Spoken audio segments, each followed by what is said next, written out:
Dios les bendiga, mis queridos hermanos. Una vez más, saludos cordiales de parte de Dios para cada uno de ustedes. Y en esta ocasión vamos a continuar con la segunda parte de este tema, que es el propósito de Hechos y sus características. El propósito de Hechos y sus principales características, que es el tema correspondiente de la materia análisis a los Hechos de los Apóstoles aquí en la Facultad Bíblica Teológica Avivamiento. El último punto del cual vimos la semana anterior o la última clase era el tema principal, la soberanía de Dios. Y en ese sentido vimos que la soberanía de Dios se manifiesta en su plan perfecto redentor, de tal manera que lo vemos en 4 puntos. El número 1, en la elección del llamamiento. Número 2, en el Espíritu Santo. Número 3, en el cumplimiento de las Escrituras y en el control de la historia. Y esto como un preludio para lo que vamos a ver en esta jornada de clases o en esta segunda parte de esta clase. Que vamos a ver los temas secundarios de Hechos de los Apóstoles. Ahora, los temas secundarios tienen que ver con la inclusión, tienen que ver con la persecución y con el liderazgo dentro de la iglesia de Cristo. Lo primero que vamos a ver es la inclusión de los gentiles. Y esto implica que el proceso de ruptura con el judaísmo tradicional y la aceptación de los no judíos en la iglesia sin necesidad de cumplir la ley mosaica completa, como por ejemplo el Concilio de Jerusalén. Y bajo ese punto de vista tenemos varios eventos que ayudaron a que esto suceda. Para empezar, la visión de Pedro, que está en Hechos capítulo 10, del versículo 9 al versículo 23. Que como usted sabe, el capítulo 10 de Hechos tiene que ver con la historia de Pedro y Cornelio. Y ahí ya estamos viendo uno de los primeros albores, si cabe el término, de la inclusión de los gentiles dentro de la iglesia de Cristo. Tengamos presente algo que hemos visto en clases anteriores, que es el hecho de que la iglesia principalmente era el plan de salvación predicado, o se predicaba, mejor dicho, para los judíos. De hecho, del capítulo 1 al capítulo 8 de Hechos de los Apóstoles, vemos que la iglesia se concentraba en predicar en Jerusalén. Y si cabe el término, de Jerusalén no querían salir. Dios tiene que tomar acción o tiene que tomar pasajes clave o momentos clave para que la iglesia salga a predicar. Y en ese sentido vemos, por ejemplo, el martirio de Esteban, Hechos capítulo 7, donde a causa de el martirio de Esteban se provoca una gran persecución para con los creyentes, Hechos capítulo 8. Y dice la Escritura en Hechos capítulo 8, en los primeros versículos, que la iglesia seguía predicando el evangelio. Hechos 8:4 dice: pero los que fueron esparcidos, refiriéndose a los cristianos que salieron perseguidos, iban por todas partes anunciando el evangelio. Y es algo que llama mucho la atención. Imagínense a gente tener que moverse de un lado para otro, pero en medio de esa movilización, con la preocupación del caso, con el miedo, si cabe el término, con el susto, el temor de que lo puedan llevar preso y quizás no volver a salir de la cárcel o no regresar con vida, ellos aún así continuaban predicando el evangelio. Pero ya en el capítulo 10 de Hechos, como le mencionaba hace un momento, ya vemos los primeros indicios de cómo se estaba predicando el evangelio a los gentiles.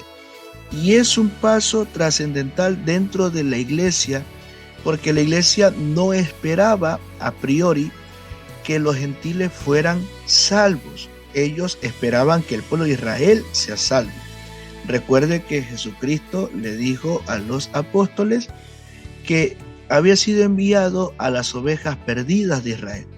Pero una vez más, en Hechos 10 se menciona la visión de Pedro, donde la famosa visión de Pedro hace referencia al llamado de los gentiles, ¿no? Al llamado de los gentiles.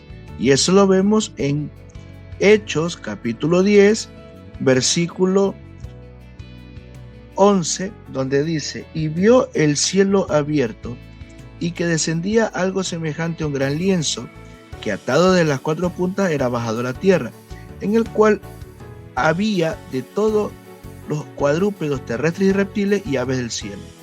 Y le vino una voz: levántate, Pedro, mata y come. Entonces Pedro dijo: Señor, no, porque ninguna cosa común o inmunda he comido jamás. Pero versículos más adelante, al versículo 28 del mismo Hechos 10, Pedro dice: vosotros sabéis cuán abominable es para un varón judío juntarse o acercarse a un extranjero, pero a mí me ha mostrado Dios que a ningún hombre llame como un inmundo. Ahora, ya vemos que para Pedro fue, si cabe el término, un choque cultural tremendo, de estar al lado de gente que él consideraba inmunda, pero que ahora Dios le hacía entender que ellos tenían un plan de salvación. Lo segundo que tenemos que ver como parte de la inclusión de los gentiles es el bautismo de Cornelio. Cómo Cornelio primero recibe el don del Espíritu Santo, llamarlo así, y después es bautizado en agua. Porque mire lo que dice el versículo, el versículo 44 de Hechos 10.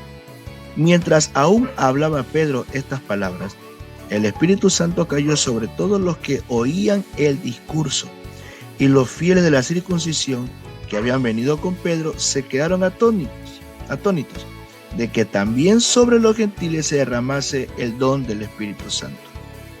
Y versículo 48, y mandó bautizarles en el nombre del Señor Jesús.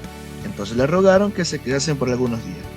Llama mucho la atención que aquí se rompe el paradigma de que los gentiles no podían ser salvos. Y como dice el versículo, ¿no? Los fieles de la circuncisión que habían venido con Pedro se quedaron atónitos de que también sobre los gentiles se derramase el don del Espíritu Santo. Ahora, el Concilio de Jerusalén, en el capítulo 15 del 1 al 21 de Hechos, narra también cómo los gentiles ya no era un simple grupillo o algo pequeño, sino que ya los gentiles ya era una comunidad bastante numerosa a la cual se le había predicado el Evangelio y habían recibido la salvación. De hecho, si nosotros vemos en Hechos capítulo 15, el versículo 1 dice: entonces algunos que venían de Judea enseñaban a los hermanos: si no circuncidáis conforme al rito de Moisés, no podéis ser salvos.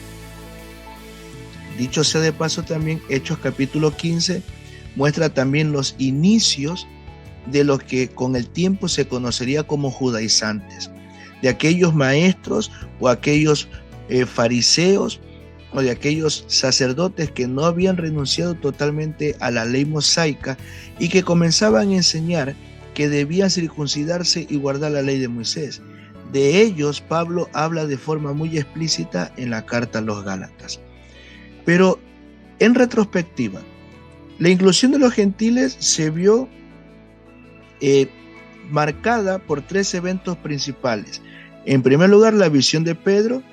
En segundo lugar, el bautismo en Cornelio. Y ya en el capítulo 11 de Hechos, dicho sea de paso, Pedro testifica y dice que a ellos, es decir, a los gentiles, Dios les había dado vida eterna. Y si Dios les había dado vida eterna, ¿quién era él para impedirlo? Y en tercer lugar, el Concilio de Jerusalén, donde ya vemos gran cantidad de creyentes gentiles que servían al Señor. Ahora, también tenemos que ver como parte de los temas secundarios la persecución y el sufrimiento. La oposición de autoridades judías y romanas sirve, paradójicamente, para dispersar a los creyentes y acelerar la difusión de la fe. Esto incluyó arresto, juicio, azotes y amenazas.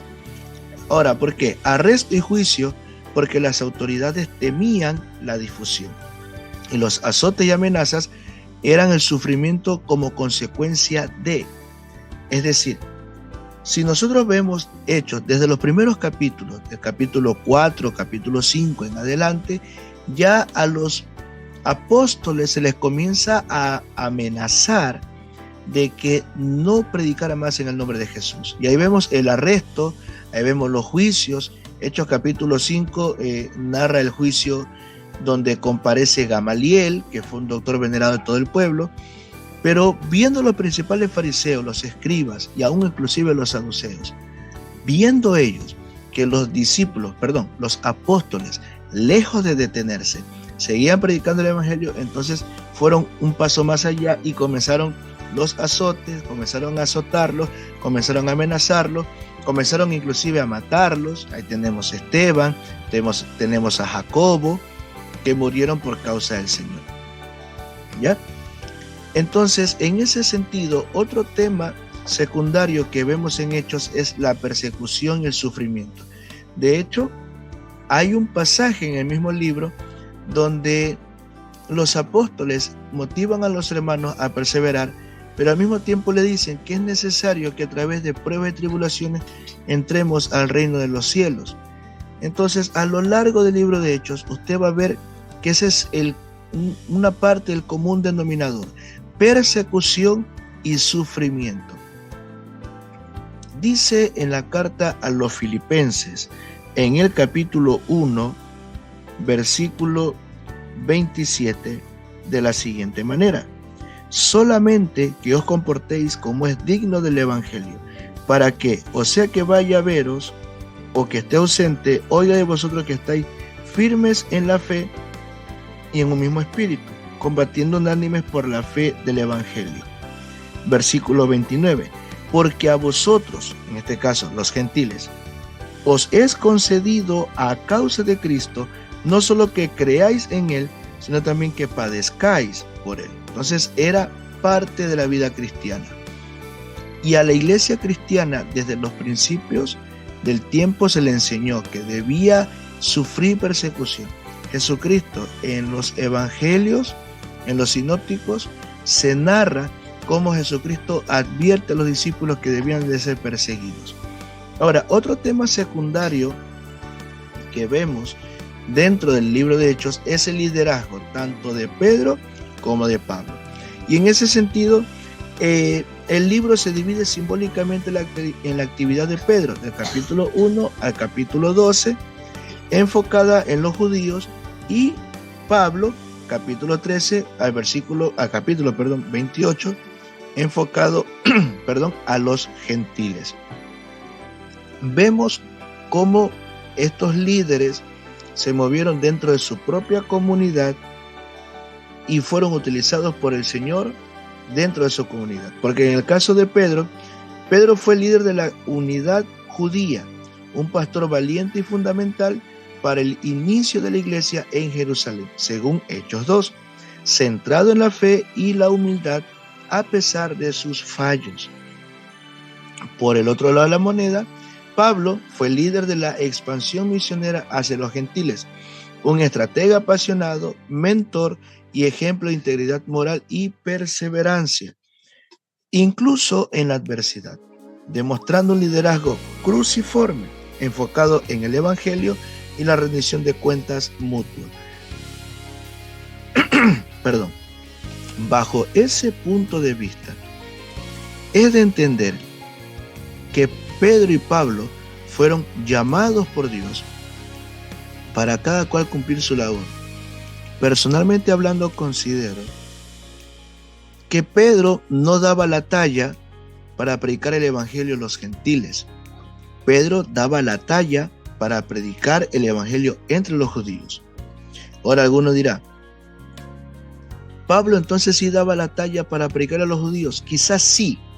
De hecho, en el capítulo 13 de Hechos, cuando nosotros vemos el primer viaje misionero de Pablo, Pablo se encarga de predicar primeramente a los judíos, pero luego Pablo y por ende Bernabé, que lo acompañaba en su viaje misionero, al darse cuenta que los judíos rechazaban el mensaje, pero que los gentiles sí lo aceptaban, ellos decidieron comenzar a predicar a los gentiles.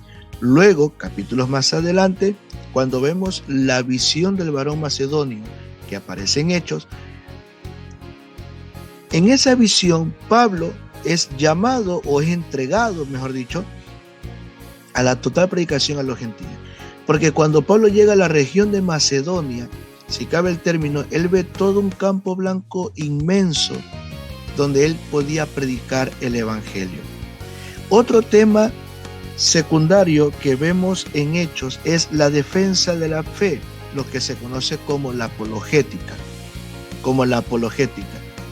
De hecho, dicho sea de paso, en la actualidad hay muchos manuales en internet que enseñan sobre apologética.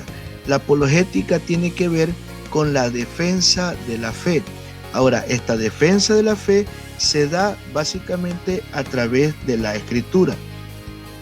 A través de diversos discursos ante gobernantes y filósofos, el libro busca demostrar que el cristianismo no es una amenaza política para el Imperio Romano, ni una secta ilegal mucho menos. Tenemos varios ejemplos y principios de apologética en el libro de Hechos. Por ejemplo, la defensa de Pablo ante Agripa, según Hechos capítulo 26 del 1 al 25. También tenemos la predicación de los apóstoles en general. También tenemos la lucha contra las falsas enseñanzas. Porque, ojo, yo le mencionaba hace un momento que con respecto a los judaizantes, Pablo defiende la fe cristiana de manera más amplia en la carta a los Gálatas. ¿Por qué? Porque precisamente los judaizantes estaban distorsionando el mensaje del evangelio.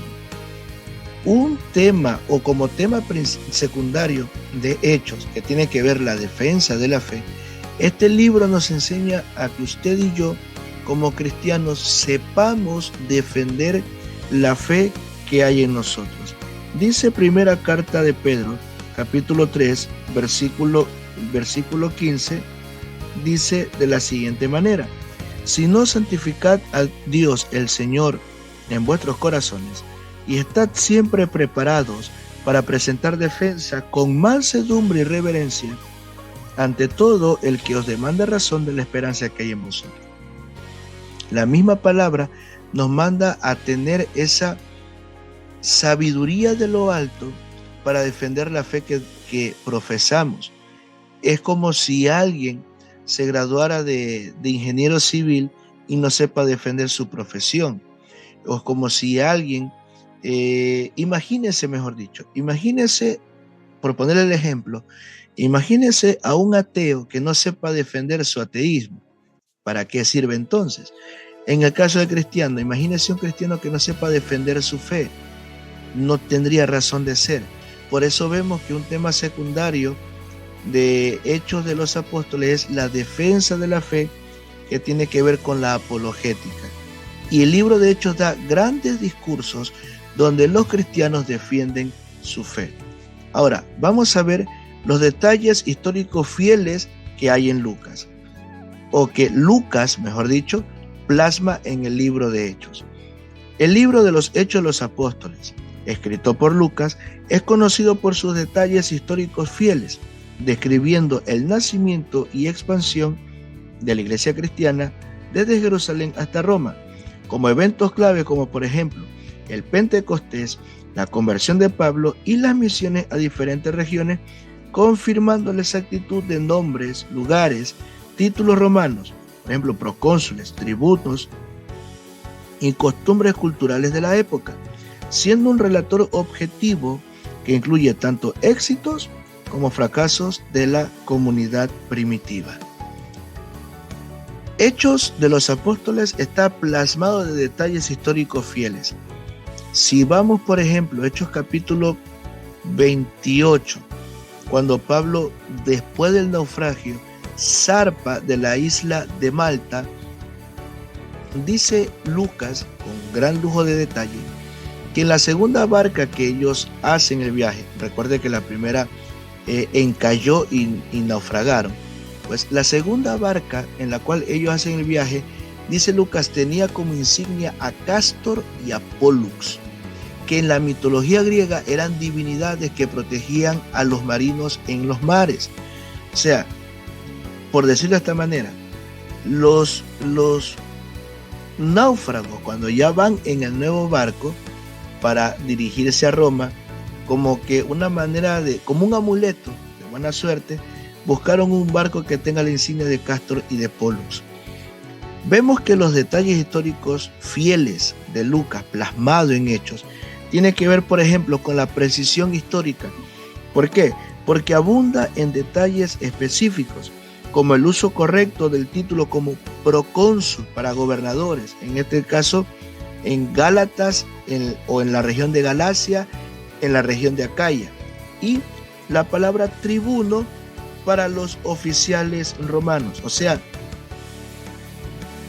confirmados por hallazgos arqueológicos como la inscripción de Delfos. Es decir, la inscripción de Delfos da la confirmación arqueológica acerca del procónsul de Acaya. Luego vemos el contexto geográfico y político. ¿Por qué? Porque Lucas, en su libro, menciona correctamente lugares como Cesarea, Acaya y la Torre Antonia, así como títulos romanos como procónsul, una vez más, para gobernadores, y se alinea con las inscripciones y textos como los de Josefo, es decir, por ejemplo, la prohibición de gentiles en el templo. Lucas menciona correctamente los lugares y menciona que se dan en esos lugares. Por eso es que, dicho sea de paso, siempre se recomienda, cuando un cristiano tenga que llevar una predicación basado en las cartas paulinas, siempre se recomienda que como trasfondo histórico estudie lo que dice Hechos con respecto a la carta o la ciudad a la que se escribió la carta. Imagínese a alguien que va a hacer una prédica acerca de Tesalonicenses, sea primera o segunda. Bueno, lo ideal sería que el estudiante de la Biblia estudiara lo que dice Hechos acerca del alboroto en Tesalónica. Otro detalle histórico fiel son los viajes y los eventos. La narración del viaje marítimo de Pablo, según Hechos capítulo 27, es creíble para marineros modernos en cuanto a tiempo y distancias. Y los detalles sobre el funcionamiento de las asambleas municipales son precisos. ¿Ya? ¿Por qué? Porque, por ejemplo, en el viaje marítimo de Pablo, Lucas en su relato pone detalles náuticos, por ejemplo, la navegación por el Mediterráneo, los rumbos que iban tomando y lo que aconteció. Lucas menciona que estando en alta mar se formó un fenómeno climático llamado Eudoclidón. Entonces, Lucas pone ese detalle. Por último, la comunidad con Lucas. ¿Por qué? Porque escrito por Lucas, se cabe la expresión, es una continuación de su evangelio, mostrando cómo el Espíritu Santo empoderó a los seguidores de Jesús para continuar su misión. Por ejemplo, para tomar en consideración, debemos tener presente el prefacio o la introducción del Evangelio según San Lucas y Hechos capítulo 1, versículo 1 y 2. Como sabemos, Lucas 1, del 1 al 4, en esos 4 versículos, Lucas deja por sentado que le escribe a un excelentísimo Teófilo. Pero en Hechos capítulo 1, versículo 1 al 2, Lucas, cuando comienza su libro, dice, en el primer tratado, oh Teófilo, dando a entender que el primer tratado es el Evangelio según San Lucas. Ahora, estos detalles históricos fieles refuerzan la confiabilidad del relato y la credibilidad del mensaje cristiano. Ahora vamos a ver la excelencia literaria y descripción dramática. Los Hechos de los Apóstoles destacan por su excelencia literaria como narración histórica que funciona como puente entre los evangelios y las cartas paulinas. ¿Por qué? Porque parte de estas características o de esta excelencia literaria tiene que ver con la continuidad y la unidad, porque el libro de Hechos de los Apóstoles es el segundo volumen de la obra de Lucas, conectando la vida de Jesús, el Evangelio, con el ministerio de sus apóstoles, el libro de Hechos. centrando la acción del Espíritu Santo en la iglesia. Luego tenemos el estilo histórico, donde Lucas utiliza fuentes y un estilo para relatar los eventos, incluyendo detalles geográficos y discursos persuasivos que revelan la fe y los desafíos de la iglesia naciente. También vemos una narrativa dramática, porque describe eventos impactantes como, para empezar, Pentecostés. En segundo lugar, los milagros, por ejemplo, la sanación del cojo, Hechos capítulo 3, la resurrección de Dorcas y otros milagros más que se narran, y también las persecuciones, creando de esta manera una narrativa vívida y envolvente. Por último, los discursos y las enseñanzas, porque el libro de Hechos tiene discursos o predicaciones tanto de Pedro como de Pablo, que estos son ejemplos de retórica y teología primitiva, explicando el evangelio y llamando al arrepentimiento. De hecho, el mensaje que da Pedro en Hechos capítulo 2, cuando se habla del derramamiento del Espíritu Santo en la fiesta de Pentecostés, el mensaje de Pedro en Hechos capítulo 2 es un mensaje teológico cristocéntrico, porque el mensaje se centra en demostrar que Jesús es el Mesías, en demostrar que Jesús es el Salvador. Pero asimismo Pablo se lanza, por decirlo vulgarmente, o de esta manera, se lanza un buen mensaje. Hechos capítulo 17, el relato de Pablo en Atenas. Para muchos comentaristas bíblicos, esta predicación de Pablo a los atenienses es el modelo perfecto de un sermón, el modelo perfecto detallado de un sermón. Ahora, para hablar de descripción dramática, tenemos que necesariamente tocar los elementos dramáticos que hay en Hechos de los Apóstoles. Y en ello vemos los discursos. Los discursos tanto de Pedro y de Pablo son momentos cumbres que crean tensión y muestran la confrontación del Evangelio con el mundo. Luego vemos el mover del Espíritu Santo, que es el motor dramático que capacita a los apóstoles para testificar y obrar milagros, inspirando sus discursos y dirigiendo la misión. Luego vemos un contraste y una tensión, y esto presenta la lucha de la iglesia militante, los obstáculos, las persecuciones y la victoria final de Dios, con escenas vívidas de conversiones, encarcelamientos y milagros. Por último, tenemos los personajes. Detalla figuras como Pedro, el líder judío-cristiano, y Pablo, el apóstol a los gentiles, mostrando sus viajes misioneros y confrontaciones, generando un drama humano y divino. De hecho, la manera de moverse o de actuar de Pedro en el ministerio dista mucho de la manera en la que Pablo se movió. Por eso yo le decía hace un momento que Dios llamó a cada uno a una labor en específica. Pedro para los judíos y Pablo para los gentiles.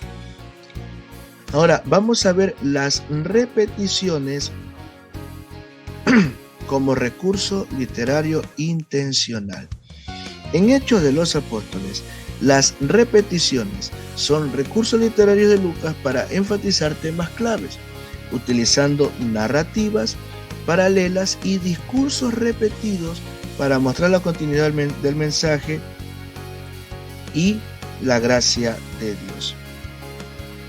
En ese sentido vemos, por ejemplo,